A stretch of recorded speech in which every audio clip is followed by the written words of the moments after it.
Saudara, polemik royalti musik menjadi kekhawatiran bagi pengusaha kafe. Alih-alih membuat suasana nyaman dengan memutar lagu, pengusaha kafe justru khawatir tersandung masalah royalti. Lalu bagaimana tanggapan dari pengusaha dan bagaimana sebaiknya aturan royalti ini diberlakukan? Kita akan bahas bersama dengan pengamat musik yang sudah hadir di studio, Pak Budi Aceh. Selamat pagi, Pak. Selamat pagi, Mas Budi. Sehat-sehat, Pak ya? Alhamdulillah, sehat walafiat.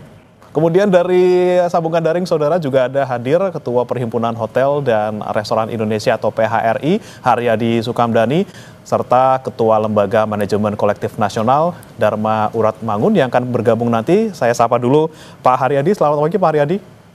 Selamat pagi Mas Bre, Pak Budi, dan juga nanti Pak Dharma. Ya, nanti kita tunggu Pak Dharma bersama-sama. Tapi saya mau ke Pak Haryadi dulu nih Pak, terkait dengan yang lagi ribut-ribut nih sekarang. Walaupun sudah dari dulu sebenarnya masalah royalti ini ada.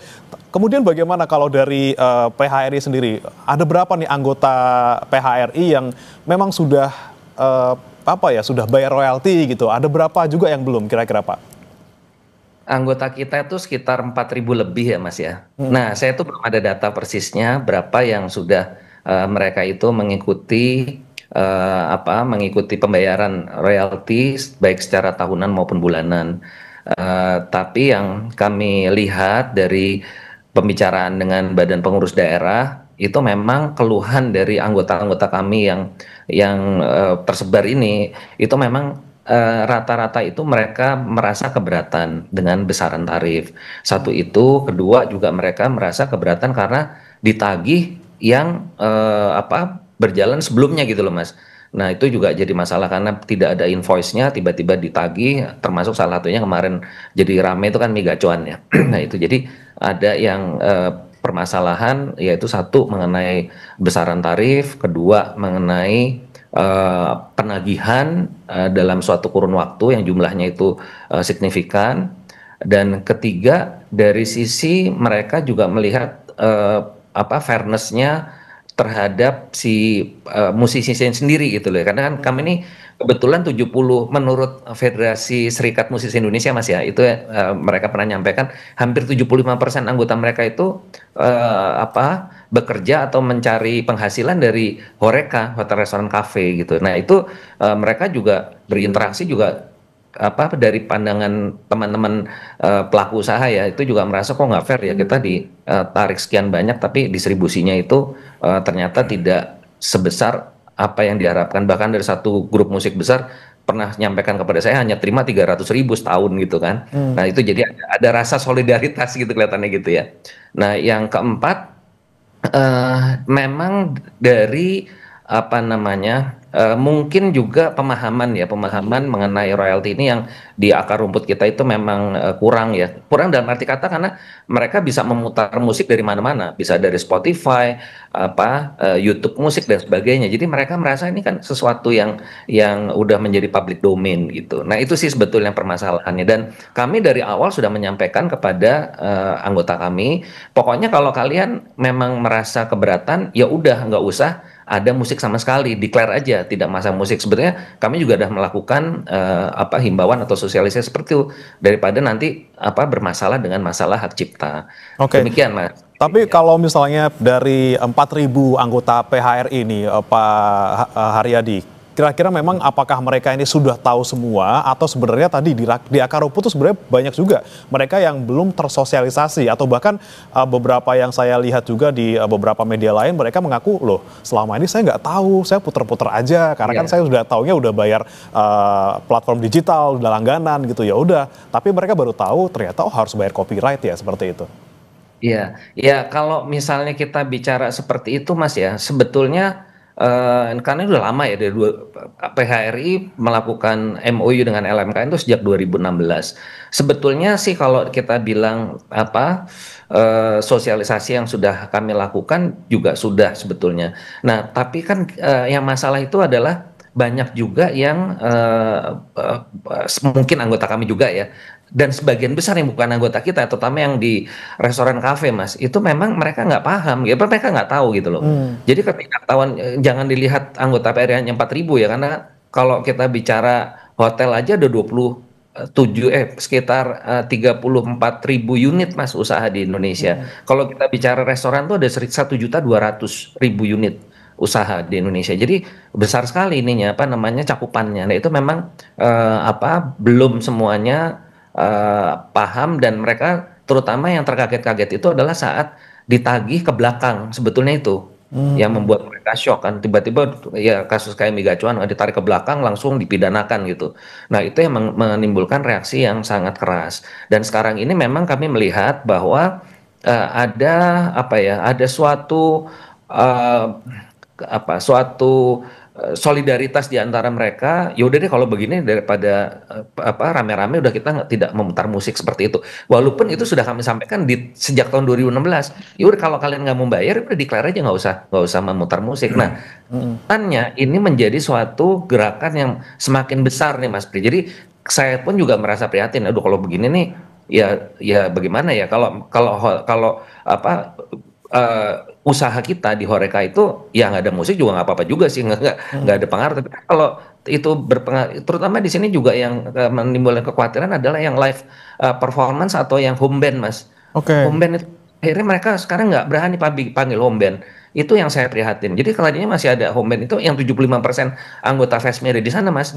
Nah, sekarang itu yang langsung terpukul tuh kalau saya lihat ininya dampaknya ini, karena pada takut kan. Aduh, ini karena perhitungan dari boro-boro yang home band atau live performance, orang yang rekaman aja mereka banyak yang nggak paham gitu kan, apalagi ini itulah kekhawatiran itu yang kita khawatirkan. Tapi kemarin saya kan juga lihat di TV ya, di pemberitaan bahwa Pak Dasko akan membahas lagi di DPR. Saya pikir ini hal yang bagus ya. Dan sekarang juga ada perkembangan baru, adanya platform digital Mas. Ini juga saya pikir solusi yang bagus. Saya udah ketemu tuh salah satu pendiri dari platform digital yang melakukan proses untuk penanganan daripada royalti ini. Saya pikir itu juga cukup baik ya nanti ke depan, sehingga fair untuk semuanya. Demikian Mas Bre. Oke, baik.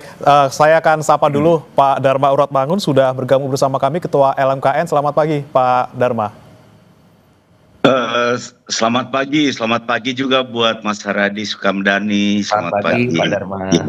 Iya, selamat pagi. Baik, saya mau menyampaikan tadi keluhan dari pengusaha Pak Dharma terkait dengan ini, ada beberapa dari mereka yang kemudian selama ini tidak membayar royalti, kemudian ditagih gitu Pak, yang seharusnya kemarin sudah tidak sudah lewat gitu istilahnya, kasusnya sudah lewat, tapi mereka ditagih dalam jumlah yang luar biasa besar gitu. Kemudian ada juga banyak dari mereka yang tidak tahu menahu soal aturan ini. Seperti apa Pak Dharma?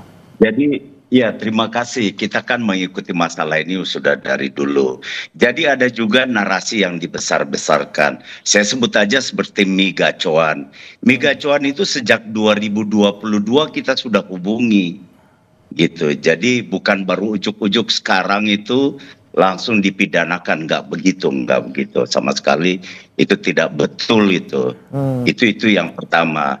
Yang kedua, kepada kafe-kafe restoran, royalti ini tidak buat bangkrut gitu, dan narasi bahwa bayar royalti itu terlalu berat itu juga kurang tepat, karena kita di dalam membuat tarif ini kita betul-betul memperhatikan koefisien angka di nasional, di perekonomian.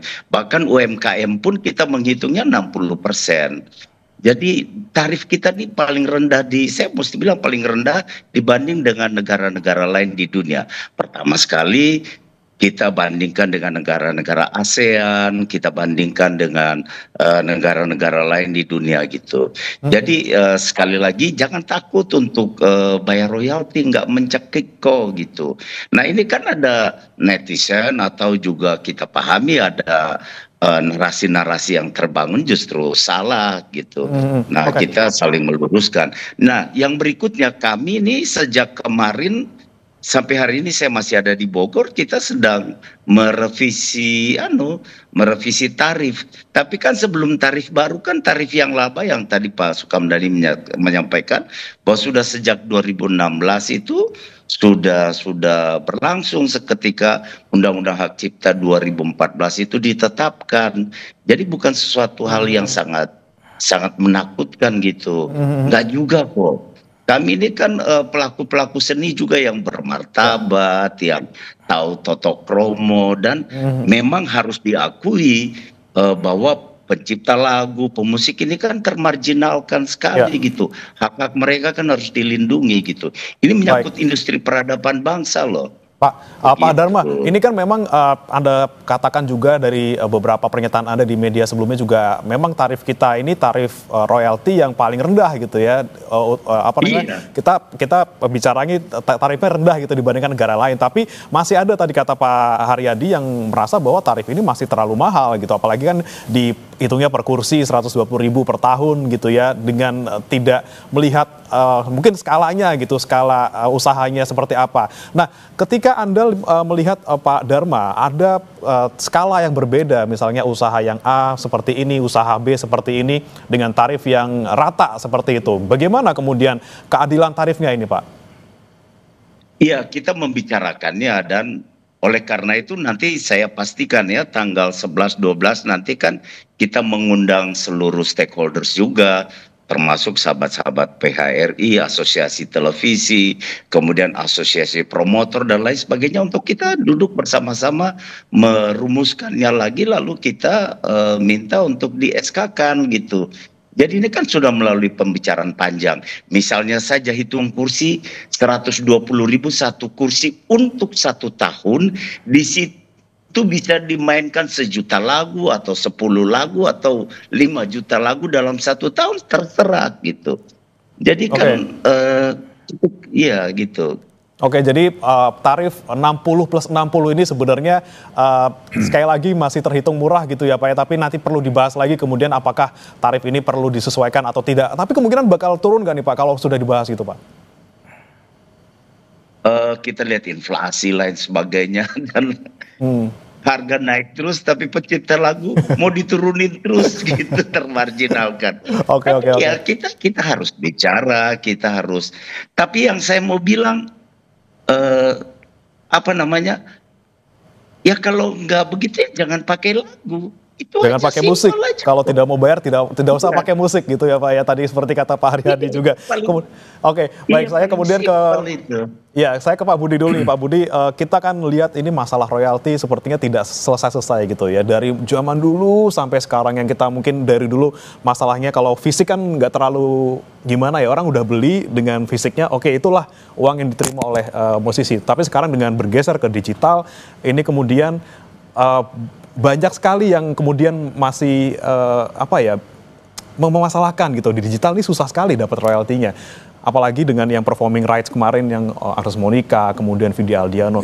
Ini Anda melihatnya masalah royalti ini seperti apa nih?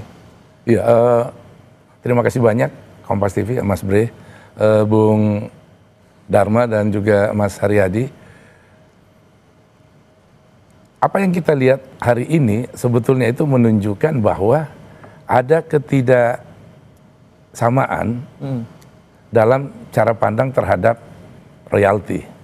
Tadi terbukti Mas Haryadi bilang di kalangan anggotanya yang katakanlah itu mencapai jutaan ya, ada hotel, restoran, karaoke dan kafe dan sebagainya, itu memiliki cara pandang yang berbeda tentang royalti.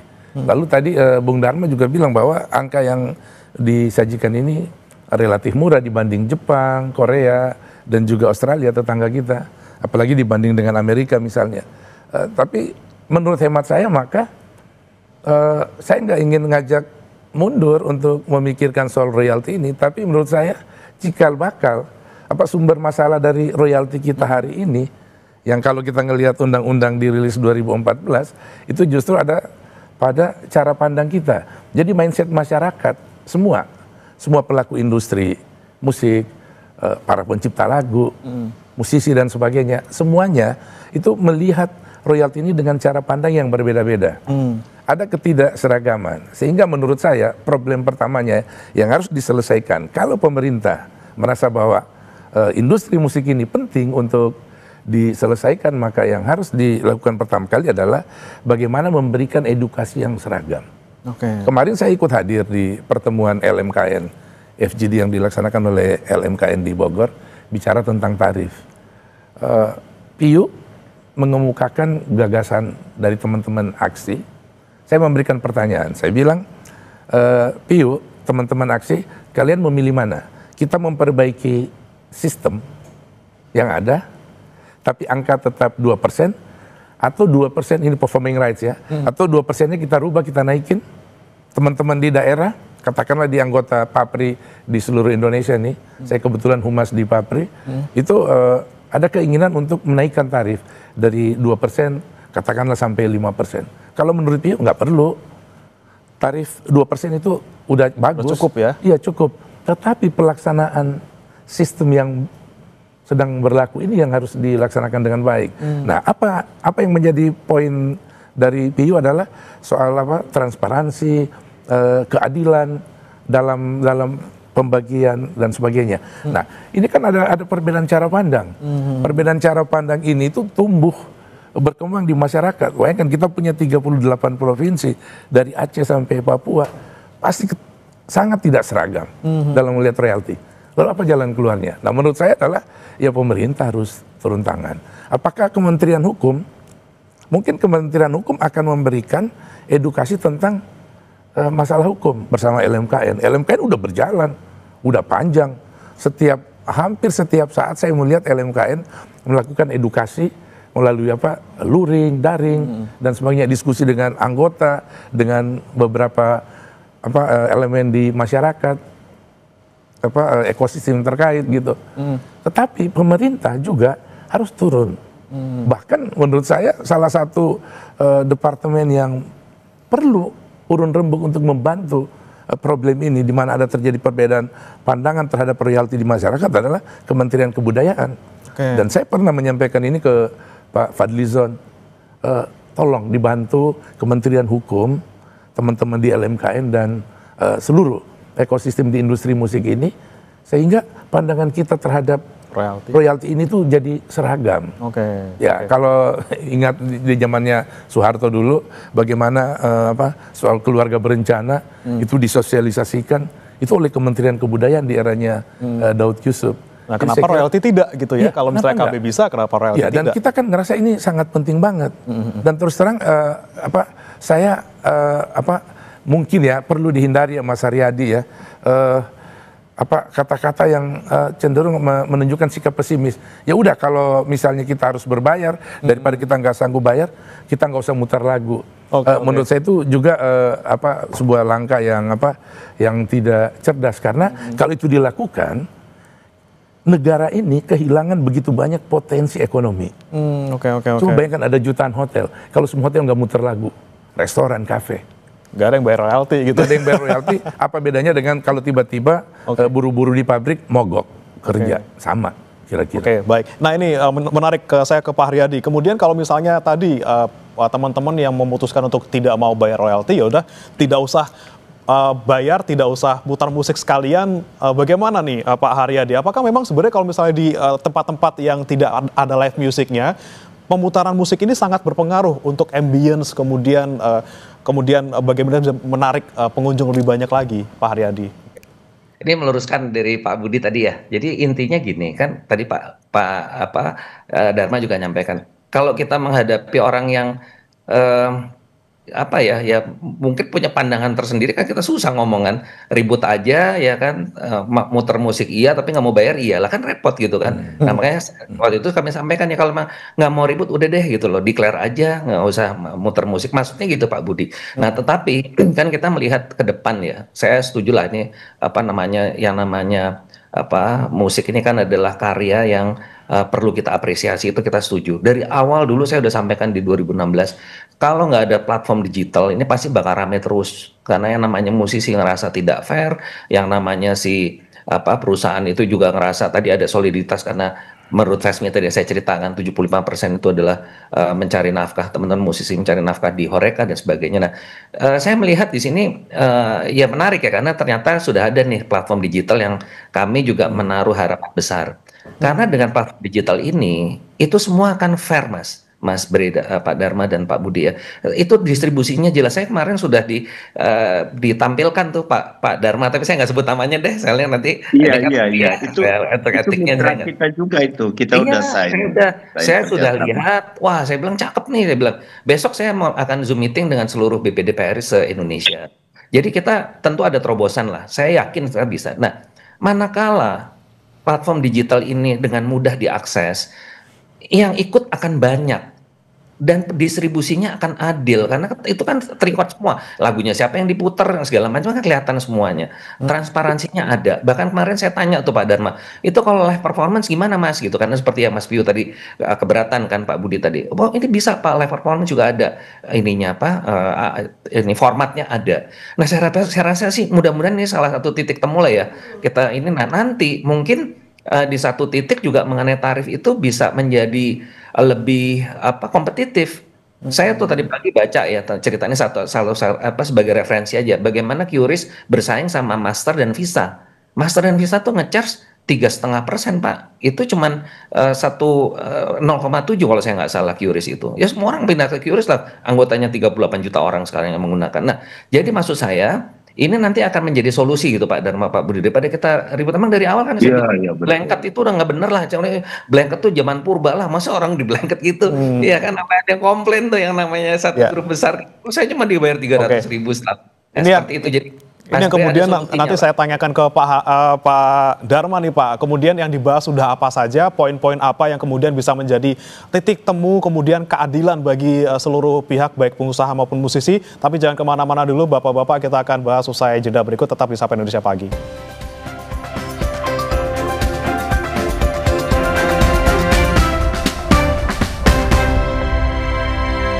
Bersama kami di Sapa Indonesia Pagi, saudara, kita masih membahas terkait polemik royalti bagi kafe dan juga restoran yang saat ini sedang menjadi pembahasan di mana-mana karena ada satu kasus di Bali. Nah, saudara, ini kami tampilkan berapa sebenarnya tarif royalti yang harus dibayar oleh bidang usaha jasa kuliner. Kalau untuk restoran dan kafe, memang royalti yang dibayarkan itu adalah untuk pencipta Rp60.000 per kursi per tahun. Tapi ada juga kemudian tarif lainnya, yaitu royalti hak terkait sebesar Rp60.000 per kursi per tahun. Dengan total berarti 60 plus 60 ada Rp120.000 di sana yang harus dibayar oleh pengusaha pemilik kafe restoran per kursi per tahun. Saya akan kembali ke Pak Dharma. Ini berarti benar ya Pak ya, 60 plus 60 Rp120.000, kemudian itu berarti flat untuk semuanya, terkecuali mungkin ada beberapa, misalnya ada yang mengajukan UMKM gitu ya, akan didiskon gitu tarifnya. Betul seperti itu Pak? Begini, 60 hak cipta itu untuk pencipta lagu dan pencipta liriknya. Kemudian hak terkait itu penyanyi, pemusik, dan produser fonogram. 3 komponen itu menjadi satu, 60.000 itu. Nah itu yang pertama. Yang kedua, kita sedang juga merumuskan revisi tarif bukan saja untuk kafe restoran, tapi untuk semua, termasuk di dalamnya untuk platform digital dan lain sebagainya, untuk konser-konser, pertunjukan. Dan kita juga menghitung dengan okupansi hanya 60%, karena kita pahami 1 tahun itu tidak mungkin seluruh kursi terisi. Ada bulan puasa, ada hari-hari yang tidak terisi, sehingga maksimal 60% gitu. Jadi sekali lagi, dan begini, kita ini bukan berantem dengan kafe, dengan restoran, dengan tidak gitu. Tapi kita mau mendudukan pada industri musik yang sehat, ekosistem yang sehat gitu, sehingga sudah 2016 kita sudah sepakati ya, sekarang kita coba cari jalan keluar lagi. Kita melihat kondisi yang ada sehingga kita menginisiasi untuk membuat pertemuan ini, dan sudah saatnya kita evaluasi setelah 2016 ke 2025 ini kan perlu dievaluasi lagi. Baik. Gitu. Saya sebelum ke pertemuan yang diinisiasi oleh LMKN ini Pak, saya mau nanya dulu sebenarnya teknis di lapangan itu seperti apa sih Pak? Misalnya adakah misalnya orang-orang ataupun personel dari LMK yang random checking misalnya ke kafe restoran, ini yang belum bayar yang kemana, kemudian oh ini lagi muter musik udah bayar apa belum, kemudian seperti apa sih Pak pengawasannya kalau di lapangan sendiri? Apakah memang hanya terima laporan kemudian ditindak, atau memang ada itu tadi pengecekan satu persatu ataupun random sampling gitu Pak?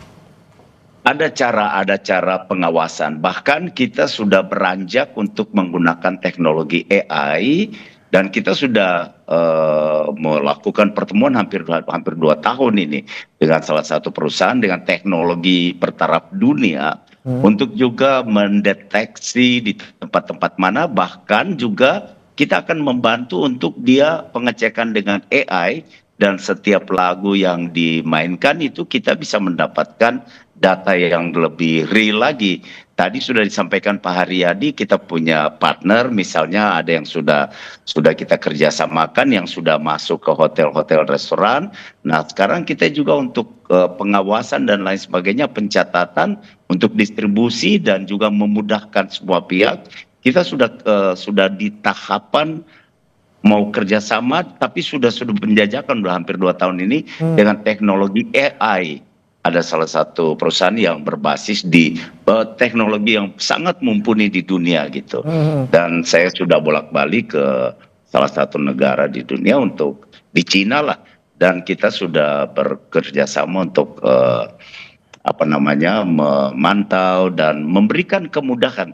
Intinya itu kita mau memberikan kemudahan kepada pengguna supaya tidak terjadi pelanggaran hak cipta. Tentunya kalau lebih banyak yang saling berinteraksi, kan kita bisa tinjau kembali, oh iya ya, tarif ini kita coba evaluasi lagi. Jadi kehadiran LMKN ini justru menjembatani kepentingan pengguna karya cipta dan menjembatani kepentingan pemilik hak cipta dan hak terkait supaya tidak terjadi pelanggaran hak cipta. Di situ fungsinya. Gitu. Bicara soal pelanggaran, Pak Dharma, saya ke Anda lagi terkait dengan mungkin kita yang kemarin viral ini kan migacuan gitu ya di Bali, kemudian kok orang-orang kaget gitu, kok ujuk-ujuk dipidana gitu. Apakah seperti itu? Apakah kemudian sekali melanggar kemudian langsung dipidana, atau seperti apa sebenarnya langkah-langkah ketika menemukan ada restoran ataupun kafe yang dalam tanda kutip belum membayar royalti? Ini yang saya mau sampaikan, ada pemberitaan yang salah. Ini sudah sejak 2022 sudah dikomunikasikan. Itu ada pertemuan, saya punya kronologisnya itu, ada sekian kali pertemuan. Kita harus direpotkan untuk mereka tidak jujur menyampaikan bahwa kami punya sekian gerai di luar Jawa. Kemudian ini dimanage oleh perusahaan mana saja. Apakah menggunakan lagu atau tidak? Anda cari aja. Nah untuk itu kan kita kirim petugas kemana-mana juga gitu. Jadi sudah sejak 2022 hingga 2025 yang pada akhirnya dengan berat hati kami mengambil langkah hukum. Langkah hukum ini baik supaya ada kepastian hukum buat migacuan dan ada kepastian hukum buat pemilik hak cipta. Itu aja kok. Sudah ada langkah-langkah sebelumnya sampai kemudian harus terpaksa gitu ya pakai pidana karena memang ada pelanggaran terus berkali-kali. Baik, saya mau ke Pak berat hati gitu. Akhirnya kita tempuh jalur itu. Baik, saya mau ke Pak Haryadi lagi, ini terkait dengan pengawasan, kemudian ada tadi indikasi kalau misalnya ada pelanggaran, bagaimana tindakannya. Dari Pak Haryadi sendiri melihatnya seperti apa, Pak Haryadi? Ya, memang kalau seperti yang disampaikan Pak Dharma ya, sudah diberitahu yang bersangkutan tidak mengindahkan, ya artinya kan orang yang udah tahu deh, itu ceritanya kan beda. Tapi memang di lapangan itu yang sempat kami dapat informasi, memang sebagian itu juga tidak mendapatkan informasi. Jadi artinya basisnya itu kan invoice sebetulnya gitu ya, ada invoice bayar. Nah itu masih ada juga kita temukan seperti itu Pak Dharma. Jadi ini yang mungkin nanti kembali lagi masalahnya emang kalau tidak dengan digital susah gitu loh. Jadi akhirnya kita ribut di lapangan nggak puguh. Dan juga tadi termasuk yang merasa belum tersosialisasikan itu juga PR juga nih Pak Dharma. Ini saya benar lagi di Bandung nih Pak, di Bandung lagi ada. Pak Haryadi, tapi kalau sekali lagi saya ingin pastikan lagi, dengan angka 120.000 kemudian dengan skala usaha yang berbagai macam, ini sebenarnya membebani tidak untuk para pengusaha kafe maupun restoran?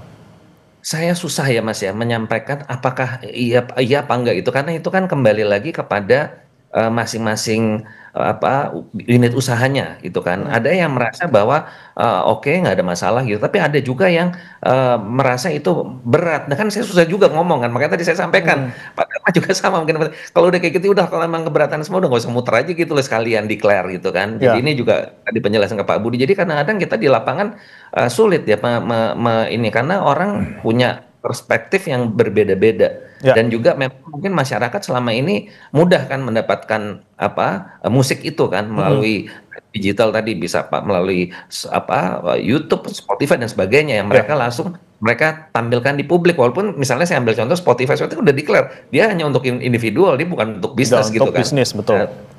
Jadi masalah gitu. Nah, ini yang pemahaman di lapis bawah itu, di akar rumput kita itu tidak semuanya memahami. Nah, lagi-lagi dengan jumlah yang sangat banyak ya Pak ya, kafe dan restoran, kemudian pengetahuan yang bermacam-macam, skala yang bermacam-macam, ini sangat rumit gitu ya di lapangan. Saya mau ke Pak Budi lagi. Pak Budi, ini kan kita bicara lagi-lagi nih soal royalti. Mungkin royalti bukan satu-satunya sumber penghasilan dari musisi gitu ya. Mereka bisa dibayar karena mereka tampil off air, mereka dibayar tampil on air gitu ya. Tapi kemudian seberapa besar sih sebenarnya royalti itu berpengaruh ataupun skalanya terhadap penghasilan seorang musisi, dan kemudian sejauh ini bagaimana kemudian di lapangan pelaksanaannya itu Pak, yang saya pengen tanyakan, apakah memang mereka mendapatkan haknya selama ini dari LMKN gitu, mereka sudah dibagi secara fair atau seperti apa sebenarnya dari suara musisi ini? Ya, kalau yang saya amati sejak Undang-Undang Hak Cipta dirilis 2014 itu, sebetulnya pembayaran terhadap hak royalti semua pencipta lagu, semua mereka itu udah menikmati dengan relatif sampai ya kepada mereka. Tapi beberapa ada keluhan-keluhan, saya kira disitulah problem. Biasanya keluhannya kemana tuh Pak dia tuh? Apakah jumlahnya tidak sesuai? Iya, ada keluhan jumlah, terus ada pembayaran yang tertunda dan sebagainya. Ini kan komunikasi di antara pihak ya, LMK, hari ini ada LMKN gitu, sebagai lokomotif dari semuanya gitu. Jadi user dan pencipta. Nah, harusnya LMKN yang ada di tengah ini kan menjaga nih harmoni nih antara dua nih, user dan para pencipta. Nah, saya berpikir bahwa saatnya ini soal royalti ini itu benar-benar harus dilihat secara komprehensif. Jadi misalnya gini Mas, kita sekarang membahas soal ini itu kasuistik ya. Sekarang kasus Horeca nih, hotel, restoran, karaoke. Kemarin aksi itu membahas kasus masing-masing personil ya. Katakanlah Ahmad Dhani dengan Once, alhamdulillah itu udah lewat. Terus Rika Ruslan dengan The Groove dan teman-teman yang lain ya. Posan Tobing dengan Kotak dan sebagainya. Nah, alhamdulillah soal ini udah selesai. Reda. Kenapa? Karena ada diskursus di antara mereka, dialektika terus berjalan. Dan saya bilang kemarin ke Bung Dharma, saya senang banget Bung Dharma hari ini menghadapi kondisi ini tuh dengan wise gitu. Biasanya kan Bung Dharma ini meledak-ledak. Hari ini juga. Betul ya Bung Dharma ya? Iya, saya senang banget Bung Dharma. Sampai kemarin di Bogor itu Mas Chandra Darusman memuji kalau nggak ada kepemimpinan yang kuat, yang kuat seperti yang ada di sosok Bung Dharma ini, saya kira ini akan repot. Ini poinnya adalah gini, royalti ini. Coba gini, saya ingin ngajak nih melalui Kompas TV ya, ngelihat problem royalti itu bukan hanya di Jakarta. Jangan ngelihat industri musik kita itu, Jakarta itu pusatnya, tapi pilarnya itu kan ada di 38 provinsi. Kalau ingin industri musik Indonesia ini tegak, berdiri, bersaing dengan Korea Selatan, hidupkan 38 provinsi. Maka saya orang yang sangat takut kalau tiba-tiba semua hotel, semua karaoke tiba-tiba memutuskan diri untuk nggak mau mutar ini. Saya kemarin jalan-jalan di salah satu mall di Jakarta, sekarang mereka udah mutar Suara Burung. Tapi jangan lupa ada copyrightnya juga. Ya, tapi ada ya fonogram ya, ada copyrightnya juga sama aja. Jadi kasus ini lagi Mas, saya ingin tambahin. Jadi selain kasus di Jakarta, di Indonesia ini ada hal yang belum kita tuntaskan, kita tunaikan dalam kerangka Undang-Undang Hak Cipta. Yaitu ada pasal yang menyebutkan bahwa kita harus membayar royalti terhadap mereka yang memproduksi video musik, video klip. Sejak 2014 tidak satupun sutradara video musik yang dibayar oleh royalti, baik oleh YouTube maupun oleh pihak-pihak terkait, katakanlah publisher. Sampai ini nggak ada yang. Itu ada keluhan sampai hari ini. Mereka sampai hari ini terus koordinasi ke saya. Yang berikutnya lagi adalah Mas, lagu-lagu religi. Di mall diputer setiap Ramadan. Oke, teman-teman di daerah mengeluh bilang begini, kita nggak enak nagihnya. Kenapa? Ini kan lagu ibadah. Harusnya ada kesadaran dari para user untuk membayarkan itu. Mereka takut dengan alasan ibadah tadi, lagu religi, lagu rohani, Kristiani yang diputar di gereja dan sebagainya. Jadi banyak problem. Lagu-lagu tradisi kita, musik etnik kita, yang penciptanya udah meninggal 70 tahun yang lalu. Bagaimana royaltinya? Oke. Nah ini nggak tahu itu. Ini yang pengen saya tanyakan ke Pak Dharma nih. Pak Dharma, terakhir untuk Anda, nanti saya juga ke Pak Haryadi lagi dan ke Mas Budi lagi. Ini seperti apa nih kemudian soal transparansi, soal keadilan? Ini tidak semua, lagi-lagi belum semua musisi mendapatkan kepuasan gitu ya. Oke, saya sudah dibayar, saya sudah puas, tapi masih ada keluhan-keluhan seperti itu. Seperti apa, Pak Dharma? Ya, persoalan utama itu adalah banyak sekali yang belum bayar. Itu persoalan utama. Yang kedua, ada juga perasaan begini, wah saya pernah ngetop, ya dulu mungkin ngetop, sekarang lagunya nggak dipakai lagi, gitu kan? Itu juga ada fluktuasi di situ. Tapi yang ketiga, kita mengambil jalan juga 15% dari yang dihimpun itu dibagi prorata kepada semua pemilik hak cipta, sehingga yang sudah populer mensubsidi yang belum populer. Gitu. Inilah kita pertanggungjawabkan itu di Indonesia, karena karya cipta lagu itu dijamin seumur hidup, bahkan ketika meninggal ahli waris mendapatkan hak moral dan hak ekonomi itu sepanjang 70 tahun, sedangkan hak terkait itu ketika masih hidup mendapat hakannya, kemudian setelah meninggal dan berpulang itu dijamin 50 tahun. Oleh karena itu dia fluktuatif, hari ini tidak ngetop, mungkin sudah meninggal sepanjang 70 tahun dia ngetop lagi, dia hidup lagi repertoarnya. Jadi sekali lagi itu tadi betul Pak Haryadi bilang, kita akan beranjak dari waktu ke waktu dengan menggunakan sistem digital sehingga pencatatannya lebih akurat gitu. Inilah yang sedang kita tempuh bekerja sama dengan teknologi AI. Sehingga dapat mendeteksi, mencatat dan memberikan akurasi, validasi terhadap hak-hak yang harus didistribusikan. Kira-kira begitu. Jadi termasuk kita juga dari membahas bersama dengan pengusaha dan juga pemilik hak ciptanya. Wajib harus kita duduk bersama gitu. Baik. Kemudian saya ke Pak Haryadi, singkat saja Pak Haryadi, harapan Anda terutama untuk pengusaha restoran maupun hotel yang lagi-lagi sekarang ini lagi khawatir karena masalah royalti. Seperti apa harapan Anda, Pak? Ya, harapan saya adalah bahwa dengan ramainya lagi ya situasi ini membuka pemahaman kita lah terhadap situasi yang ada, sehingga kalau memang para pelaku itu mempunyai masukan-masukan yang dapat kami sampaikan, juga nanti kami sangat terbuka sebagai salah satu channel untuk berkomunikasi dengan para pihak lainnya, sehingga kita bisa menemukan suatu titik temu yang terbaik lah. Karena memang saat ini yang paling banyak dimunculkan atau dikeluarkan itu adalah masalah tarif untuk yang di akar rumput yang terbanyak ini ya. Tapi saya sendiri juga terus terang juga masih berproses seperti apa sih sebetulnya yang paling fair untuk semua pihak. Dan tentunya harapan kami juga dengan LMKN untuk jangan buru-buru pidana gitu Pak Dharma, karena efeknya juga luar biasa. Mungkin ada kita inilah, karena nanti kalau udah viral ini tambah salah paham lagi Pak, orang jadi malah tambah takut. Itu yang sebenarnya tadi dikhawatirkan oleh Pak Budi tadi. Demikian Mas. Lagi-lagi duduk bersama semua pihak, jangan sampai satu pihak merugikan yang lain atau sebaliknya gitu ya, sama-sama mendapatkan bisa memanfaatkan hak cipta ini dengan optimal gitu, sama-sama punya andil di sana, punya keuntungan di sana juga. Terima kasih Bapak-bapak sudah hadir. Ada Pak Budi sudah bergabung bersama kami di studio, kemudian Pak Haryadi dan juga Pak Dharma melalui sambungan Zoom. Selamat pagi, terima kasih Bapak-bapak. Terima kasih Pak Dharma, Pak Budi, Mas Budi. Terima kasih. Mari kita susun